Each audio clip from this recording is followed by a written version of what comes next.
কাঁচকলার কোপ্তাটা তো খুব সুন্দর হয়েছে, কিভাবে করেছো মা? প্রথমে কাঁচকলা আলু সিদ্ধ করে নিলাম, তারপর জিরা শুকনো লঙ্কা ভেজে গুঁড়ো করে নিলাম, তারপর আদা লঙ্কা ধনে জিরে পেস্ট করলাম। পেস্ট করার পর তাতে টমেটো আর কেশরি মেথি দিয়ে আবার সেটাকে পেস্ট করে রাখলাম।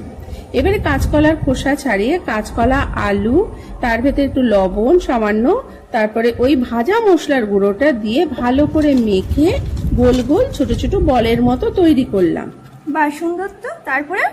তারপরে হচ্ছে বেসনের ভেতরে একটু কালো জিরে একটু হলুদ একটু লবণ দিয়ে গোলা তৈরি করলাম। গোলাটা যেন না গাঢ় হয় না পাতলা হয়, সেই গোলার ভেতরে এবারে ওই বলগুলো ডুবিয়ে দিয়ে গরম তেলে ভেজে লাল লাল করে ভেজে তুললাম। এটা তো শুধুও খাওয়া যায়? হ্যাঁ, শুধুও খাওয়া যায়। এবারে তেলের ভেতরে এবারে সামান্য চিনি পাঁচফোড়ন তেজপাতা দিয়ে ওই বাটা মশলাটা দিয়ে একটু সামান্য হলুদ দিয়ে এবারে মশলাটা কষালাম। কষানো হয়ে গেলে তারপরে জল দিয়ে দিলাম, কাঁচা লঙ্কাও দিয়ে দিলাম।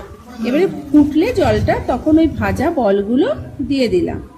এবারে একটু ফোটার পর তারপরে নামানোর সময় ধনেপাতা কুচি দিয়ে নামিয়ে নিলাম। বা খুব ইজি তো, ট্রাই করতে হবে তো।